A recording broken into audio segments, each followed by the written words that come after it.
اعوذ باللہ من الشیطان اللعین الرجیم بسم اللہ الرحمن الرحیم الحمد للہ رب العالمین وصلی اللہ علی سیدنا محمد وآلہ الطیبین الطاہرین المعصومین المنتجبین لا سیما علی بقیت اللہ فی الارضین روحی و ارواح العالمین لتراب مقدمہ الفدا ولعن الدائم علی اعدائہم اجمعین۔ بسم اللہ الرحمن الرحیم، جس سے دعائے شریف کمیل کا آغاز ہو رہا ہے، تو اس کے جو مختصر معانی تھے وہ بیان ہو چکے۔ اب اس درس میں کچھ فوائد اس آیہ کریمہ کے جو انتہائی ضروری ہیں اور جن کی وجہ سے یہ ہم بسم اللہ کرتے ہیں ہر کام کے پہلے سے، دعا کے آغاز میں یا کسی کام کے آغاز میں یہ جو ہم بسم اللہ پڑھتے ہیں، اس کے فوائد ہیں۔ مختصراً یہ ہے کہ بسم اللہ الرحمن الرحیم مرض سے شفا کا نام ہے۔ جو درونی اور برونی امراض انسان کو لاحق ہوتے ہیں، ان امراض سے واحد علاج اور بہترین علاج بسم اللہ الرحمن الرحیم کا ذکر ہے۔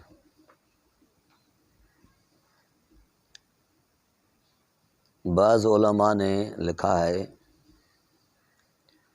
کہ مولا کائنات علی بن ابی طالب کے زمانے میں قیصر روم کو سر درد کی تکلیف پیش آئی۔ وہ سر درد اتنا شدید تھا اس کو کہ اس سے افاقہ نہیں ہو رہا تھا، اور بہت سے معالج اس نے دیکھے، معالجوں کا علاج لیا، مگر افاقہ نہیں ہو رہا تھا۔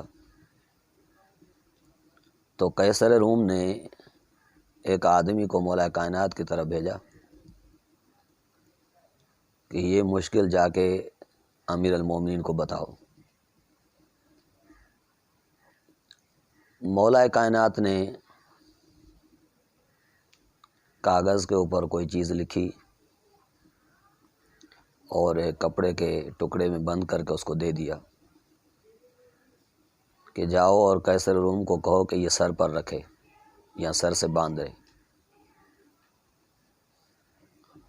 وہ لے کے آیا وہ کپڑے میں باندھی ہوئی چیز، جب آگے قیصر روم کو دی اور اس نے سر پہ رکھی تو فوراً ہی آفاقہ ہو گیا، اسے سر درد ختم ہو گیا اس کا۔ جیسے سر درد ختم ہوا تو اس نے وہی چیز سر سے اتار کر کھولی، کپڑے کو کھولا کہ اس میں کیا ہے، جس میں اتنا سریع فائدہ ہے، جلدی فائدہ ہے، وہ کیا چیز ہے۔ جیسے اس نے کپڑا کھولا تو اس کے اندر ایک کاغذ کا ٹکڑا تھا جس پر لکھا ہوا تھا بسم اللہ الرحمن الرحیم۔ تو یہ بسم اللہ فقط امراض ظاہری کے لیے نہیں ہے، بلکہ جو امراض باطنی ہیں ان امراض باطنی کے لیے بھی بہترین ذکر ہے کہ انسان اس سے استمداد کرتا رہے اور اس کو پڑھتا رہے، کہ یہ خود مستقلاً ایک ذکر ہے شفا کے لیے۔ امراض درونی اور برونی اس سے رفع ہوتے ہیں۔ دوسرا فائدہ اس کا یہ ہے کہ یہ عذاب الہی سے امان نامہ ہے ایک قسم کا۔ بسم اللہ الرحمن الرحیم یہ امان نامہ ہے۔ عاشق کلباسی مرحوم اس کی ایک کتاب ہے انیس اللیل فی شرح دعائے کمیل، اس میں بیان کرتے ہیں کہ فرعون اس سے پہلے کہ وہ ربوبیت کی دعویٰ کرے، الوہیت کا دعویٰ کرے کہ میں رب ہوں، میں خدا ہوں، اس سے پہلے جو اس کا زندگی کا انداز تھا، اس میں اس نے اپنی قصر کے ایک کونے میں، جو اس کا محل تھا، اس محل کے کسی کونے میں بسم اللہ الرحمن الرحیم کو لکھوا دیا تھا۔ پھر جب جناب موسیٰ کا زمانہ آیا اور اس نے الوہیت کا دعویٰ کیا کہ میں خود اللہ ہوں، میں خود خالق ہوں، انا ربکم الاعلی، جب اس نے ربوبیت کا دعویٰ کیا اور جناب موسیٰ علیہ السلام نے اس کو تبلیغ کی، ہدایت کی، اور ہدایت کا اثر نہیں ہوا، تبلیغ کا اثر نہیں ہوا، تو فرعون کے لیے عذاب کی دعا مانگی جناب موسیٰ نے۔ خداوند قدوس کے طلب کیا کہ بار الہی اس فرعون کو جو الوہیت کے دعویٰ کر رہا ہے آپ کے مقابل میں، اس کو عذاب میں مبتلا کرو۔ خداوند قدوس کا جواب آیا کہ اے جناب موسیٰ، آپ کی نگاہ اس کے بدخصلتوں پر ہے اور اس کی ربوبیت پر ہے کہ وہ رب کا دعویٰ کر رہا ہے میرے مقابل میں، لیکن میری نگاہ اس کلمے کے اوپر ہے جو اس کے قصر میں لکھا ہوا ہے۔ ایک عبارت ہے جو اس کے قصر میں لکھی ہوئی ہے، میری نگاہ اس عبارت پر ہے، اس کلمے پر ہے، اور جب تک وہ رہے گی عبارت، میں فرعون پر عذاب نہیں کر سکتا، اس پر عذاب نہیں آ سکتا۔ جناب موسیٰ علیہ السلام نے عرض کیا کہ بار الہی، کون سی عبارت ایسی لکھی ہوئی ہے اس کے قصر میں جس کی وجہ سے اس پر عذاب نہیں آ رہا؟ تو ارشاد رب العزت ہوا کہ اس کے ایک محل کے کونے میں بسم اللہ الرحمن الرحیم لکھی ہوئی ہے، جب تک یہ رہے گی تب تک اس پر عذاب نہیں آ سکتا۔ اور شاید یہی وجہ ہو کہ فرعون کو عذاب قصر میں نہیں آیا، نہر میں آیا۔ نیل میں عذاب آنے کی وجہ یہ تھی، قصر میں آنے کی وجہ نہ آنے کی وجہ یہ تھی کہ وہاں پر بسم اللہ الرحمن الرحیم لکھی ہوئی تھی۔ تو بسم اللہ الرحمن الرحیم امان نامہ ہے خدا کے عذاب سے۔ یہ کلمہ جس زبان پر ہوگا اور جس تن میں یہ کلمہ ہوگا، اس جسم اور تن پر یہ عذاب الہی نہیں آ سکتا۔ اس وجہ سے ہر چیز کا آغاز اس ذکر سے ہوتا ہے اور ہم اس کو پڑھتے ہیں تاکہ عذاب الہی سے امان میں رہیں۔ اور فائدہ اس کا یا اس کی وجہ یہ ہے کہ بسم اللہ الرحمن الرحیم میں 19 حروف ہیں، با سے لے کر 19 حروف ہیں، اور روایت میں آیا ہے کہ جو بندہ بسم اللہ الرحمن الرحیم کو پڑھتا رہے گا، خداوند قدوس اس عبد اور آتش جہنم کے درمیان 19 حجاب ڈالے گا۔ ہر حرف کے مقابلے میں ایک حجاب ہوگا، ایک پردہ ہوگا جس سے وہ آتش جہنم اس سے کم ہوگی، دوسرے حرف کے مقابلے میں دوسرا حجاب ہوگا جس سے آتش جہنم کم ہوگی۔ تو یہ حجابات ہیں آتش جہنم اور عبد کے درمیان، 19 حجاب، 19 پردے ہیں، یعنی 19 درجے دور رہے گا عبد آتش جہنم سے جو بسم اللہ کا ذکر کرتا رہے گا، جس کی زبان پر بسم اللہ رہے گی وہ 19 درجہ دور رہے گا آتش جہنم سے۔ تو ہر عبد کی خواہش یہ ہے کہ وہ جہنم سے دور رہے، جنت کے قریب رہے، کیونکہ جنت رحمت خدا کا مظہر ہے اور جہنم غضب خدا کا مظہر ہے۔ تو انسان کی چاہت یہ ہے کہ رحمت خدا میں رہے اور غضب خدا سے بچتا رہے، دور رہے۔ تو اس کا واحد حل ذکر بسم اللہ الرحمن الرحیم ہے۔ اس کے علاوہ جس چیز کی طرف توجہ ضروری ہے وہ یہ ہے کہ اس ذکر سے قبیح اعمال نیکیوں میں تبدیل ہو جاتے ہیں۔ جو برے اعمال ہوتے ہیں انسان کے وہ نیکی میں تبدیل ہو جاتے ہیں، اور یہ تب ہوگا جب عادت ہوگی بسم اللہ الرحمن الرحیم پڑھنے کی۔ مثلا بعض روایات میں ہے کہ جب ایک گنہگار عبد خداوند قدوس کے سامنے آئے گا قیامت کے روز، تو اس کو نامہ اعمال دیا جائے گا جو قبائح سے، گناہوں سے بھرا ہوا ہوگا، برائیوں سے بھرا ہوا اعمال نامہ اس کو الٹے ہاتھ میں دیا جائے گا۔ تو وہ جیسے ہی پکڑنے کو آگے بڑھے گا اعمال نامے کو، تو بسم اللہ الرحمن الرحیم پڑھ کر اس کو پکڑے گا۔ جیسے ہی بسم اللہ الرحمن الرحیم پڑھ کر اعمال نامے کو ہاتھ میں لے گا تو وہ اعمال نامہ اس کے سیدھے ہاتھ میں آ جائے گا، اور سیدھے ہاتھ میں آ جانا ہی علامت ہے کہ اعمال نامہ نیک ہے، اس میں قبائح نہیں ہیں۔ جب فرشتے اس اعمال نامے لینے کے بعد اس کو مقررہ جگہ پر لے جانے کے لیے پکڑیں گے، اعمال نامہ کیا ہے، کہاں لے جائیں اس کو، دوزخ میں یا جنت میں، تو جب اعمال نامہ دیکھیں گے تو وہاں پر کوئی چیز نظر نہیں آئے گی ان کو، قبائح میں سے، برے اعمالوں میں سے کوئی چیز ان کو نگاہ میں نہیں آئے گی، کوئی چیز نہیں دیکھ پائیں گے۔ عرض کریں گے خداوند قدوس کی محضر میں کہ بار الہی، اس کا اعمال نامہ تو قبائح سے بھرا ہوا تھا، برے اعمالوں سے بھرا ہوا تھا، ابھی تو اس کے پاس کچھ بھی نہیں ہے، ان کبھی اعمالوں میں سے کچھ بھی نہیں ہے۔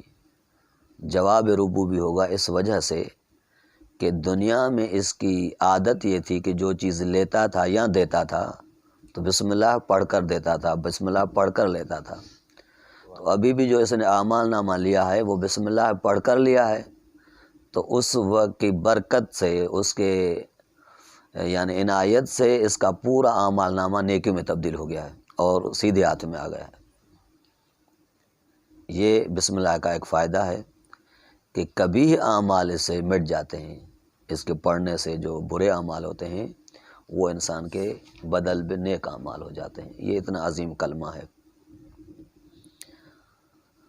اس کے علاوہ ایک روایت میں ہے، یہ ساری چیزیں جو ابھی بیان کر رہا ہوں آپ کی خدمت میں، یہ کتاب انیس اللیل سے ہے، شرح دعائے کمیل، اور اس میں یہ لکھی ہوئی ہیں تقریباً 11 صفحے سے 10، 11، 12 صفحے تک یہ چیزیں لکھی ہوئی ہیں، آپ ملاحظہ کر سکتے ہیں اگر کہیں سے کتاب مل جائے تو۔ تو ایک روایت میں ہے کہ نبی کریم ایک دن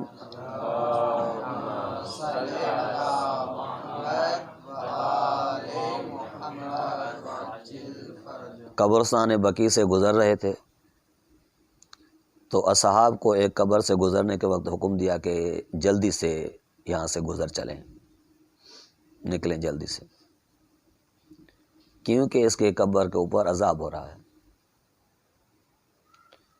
جب واپس ہوئے تو عادتاً پہلے جیسے سری نکل آئے تھے تو اصحاب نے وہاں سے جلدی کی نکلنے میں، تو دوبارہ فرمایا کہ نہ، اب ٹھہریے، آہستہ آہستہ چلیے، کیونکہ اس کے اوپر رحمت ہو رہی ہے اور آپ بھی مشمول رحمت ہو جائیں۔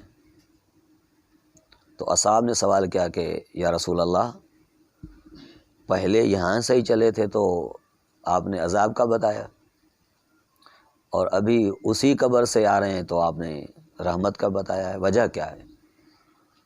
فرمایا کہ اس وقت عذاب ہو رہا تھا اس کے قبر کے اوپر، لیکن جب ہم چلے ہیں ادھر سے تو پیچھے سے اس کا بچہ ایک معلم کے پاس پڑھنے کو گیا تھا، اس معلم نے اس کو بسم اللہ الرحمن الرحیم یاد دی تھی، جیسے ہی اس کو تلقین ہوئی بسم اللہ الرحمن الرحیم کی تو خداوند قدوس نے اس کے والد اور معلم اور خود اس طالب علم کے اوپر رحمتیں نازل کی ہیں، اس کلمے کے پڑھنے سے ہی ان کے اوپر رحمتیں نازل ہوئی ہیں۔ تو بسم اللہ مشمول رحمت الہی ہے، غضب سے دور کرنے والی ہے، عذاب سے دور کرنے والی ہے۔ ایک روایت میں ہے کہ من رفع قرطاسا من الارض فیہ بسم اللہ الرحمن الرحیم اجلالا للہ تعالی کتب عند اللہ من الصدیقین وخفف عن والدیہ وان کان من المشرکین۔ جو شخص زمین سے کاغذ کا ٹکڑا اٹھائے گا جس پر بسم اللہ الرحمن الرحیم لکھی ہوئی ہو، اگر ایسا ٹکڑا زمین سے اٹھائے گا، کیوں؟ اجلالا للہ تبارک و تعالی، خدا کی عظمت خاطر، اس کے جلال خاطر، اس کی شرافت خاطر اٹھائے گا، کتب عند اللہ من الصدیقین، تو خداوند قدوس کے نزدیک ان کو صدیقین میں سے لکھا جائے گا، وہ بندہ صدیقین میں سے لکھا جائے گا۔ وخفف عن والدیہ، اور ان کے والدین سے عذاب کی تخفیف ہوگی، کم ہوگا عذاب، اگرچہ وہ مشرکین میں سے ہی کیوں نہ ہوں، بسم اللہ پڑھنے سے ان کے عذاب میں تخفیف ہوگی۔ ایک قصہ بیان کرتے ہیں بشر حافی کا۔ بشر حافی ایک انتہائی گناہ گار بندہ تھا، اس کی عادات میں یہ تھا کہ وہ رقص کی محفلوں میں، گانے بجانے کی محفلوں میں شریک ہوا کرتا تھا، اور وہاں پر وقت اس کا گزرتا تھا، اتنا گناہ گار تھا۔ ایک دن وہ محفل موسیقی میں جا رہا تھا، رقص کی محفل میں، تو راستے میں ایک کاغذ کا ٹکڑا اس نے دیکھا جس پر بسم اللہ الرحمن الرحیم لکھی ہوئی تھی۔ اس نے اس کو اٹھایا اور عطر سے اس کو معطر کیا، صاف پاک کپڑے میں اس کو لپیٹا، لپیٹنے کے بعد ایک صاف پاک جگہ پر اسے رکھ دیا، تر و تمیز جگہ پر اسے رکھ دیا۔ اسی رات ایک بزرگ کو الہام ہوا، ہاتفی آواز آئی کہ جاؤ اور بشر حافی کو بشارت دو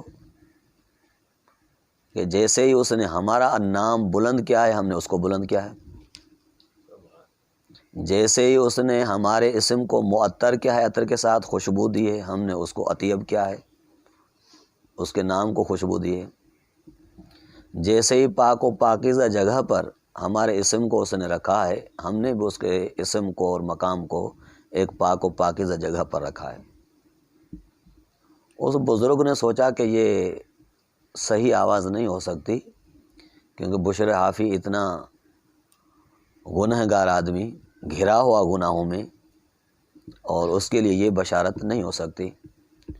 پھر اس نے وضو کیا، اور وضو کرنے کے بعد پھر سویا، وضو کرنے کے بعد پھر سویا تو پھر وہی آواز آئی۔ پھر تیسری مرتبہ یہ اٹھا، وضو کیا اور پھر سویا، تیسری مرتبہ وہی آواز آئی کہ بشر حافی کو جا کر بشارت دو اور کہو۔ یہ آیا بشر حافی کے گھر، جیسے بشر حافی کے گھر آیا، دق الباب کیا تو پتہ چلا کہ وہ نہیں ہے۔ پوچھا کہاں گئے؟ کہا کہ وہ محفل موسیقی میں گئے ہوئے ہیں، رقص کی محفل میں گئے ہوئے ہیں۔ اس معین جگہ پر جہاں پر وہ آیا کرتا تھا یہ آیا اور دروازہ کھٹکھٹایا. اندر سے ایک آدمی آیا، اس کو بلا کے بھائی بشر حافی کو بھیجو. اس نے جا کے بشر حافی کو کہا. بشر حافی نے کہا کہ جب تک یہ پوری نہیں ہوتی محفل میں نہیں نکلوں گا، محفل پوری ہونے دو میں آؤں گا. پھر اس نے کہا کہ بشر حافی کو کہو کہ میں پیغام لایا ہوں آپ کے لیے. اس نے آگے کہا کہ وہ بندہ کہہ رہا ہے کہ میں نے آپ کے لیے پیغام لایا ہے. تو اس نے کہا کہ بھائی اس سے جا کے پوچھو وہ کس کا پیغام لایا ہے. وہ آیا اور اس بندے سے آ کر پوچھا کہ بشر حافی کہہ رہے ہیں کہ آپ نے کس کی طرف سے پیغام لایا ہو. کہا کہ میں خدا کی طرف سے پیغام لایا ہوں. جیسے یہ جا کے اس کو بتایا کہ وہ خدا کی طرف سے پیغام لایا ہے تو اس سے یقین ہوا کہ وہ عذاب کا پیغام ہوگا. بھائی میرے جیسے بندے کے لیے جو خدا پیغام بھیجے وہ نعمت کا تو پیغام نہیں ہوگا، وہ جنت کا تو پیغام نہیں ہو سکتا. اس نے اپنے یار و احباب سے خدا حافظی کی اور کہا کہ دوبارہ نہیں مل سکتے، اب میرے اوپر عذاب آنے والا ہے اور دوبارہ آپ سے ملاقات نہیں ہوگی. جیسے ہی باہر آیا تو اس بندے نے یہ بشارت دی کہ خدا کہہ رہا ہے کہ جیسے ہی آپ نے ہمارا اسم بلند کیا ہے ہم نے آپ کو بلند کر دیا ہے. جیسے ہی آپ نے ہمارے اسم کو طیب و طاہر کیا ہے ہم نے آپ کے اسم کو طیب و طاہر کیا ہے. جیسے ایک تر و تمیز بہترین جگہ پر ہمارے اسم کو رکھا ہے ہم نے بھی آپ کو ایک تر و تمیز بہترین جگہ پر رکھا ہے. تو پھر اس بزرگ نے اسے پوچھا کہ یہ کون سا کام کیا آپ نے. کہا کہ محفل موسیقی میں آ رہا تھا اور راستے میں ایک کاغذ دیکھا تو اس پر بسم اللہ الرحمن الرحیم لکھی ہوئی تھی. اس کو میں نے اجلال دیا ہے، مقام دیا ہے، شرافت دی ہے، عظمت دی ہے خدا کی خاطر کہ خدا کا نام لکھا ہوا ہے. تو جب یہ بشارت اسے ملی تو وہ توبہ نصوح کرنے لگا اور ایک خالص توبہ کی اور اس کے بعد پھر اس کبھی اعمال کی طرف نہیں گیا. تو بسم اللہ کو عظمت دینے سے خود اس شخص کو عظمت حاصل ہوتی ہے. تو بسم اللہ یہ ذکر ہے اور اسی وجہ سے ہر دعا، ہر عمل، ہر کام کے پہلے یہ کلمہ ہونا چاہیے بسم اللہ الرحمن الرحیم. یہ اس کے فوائد ہیں اور یہ اس کے کمالات ہیں جو خداوند قدوس سے طلب توفیق کرتے ہیں کہ یہ کمالات ہمیں عطا فرمائے. کل سے انشاءاللہ اللہم انی اسألک برحمتک التی وسعت کل شیء انشاءاللہ عرض کریں گے. وصلی اللہ علی محمد وعلی الطیبین الطاہرین.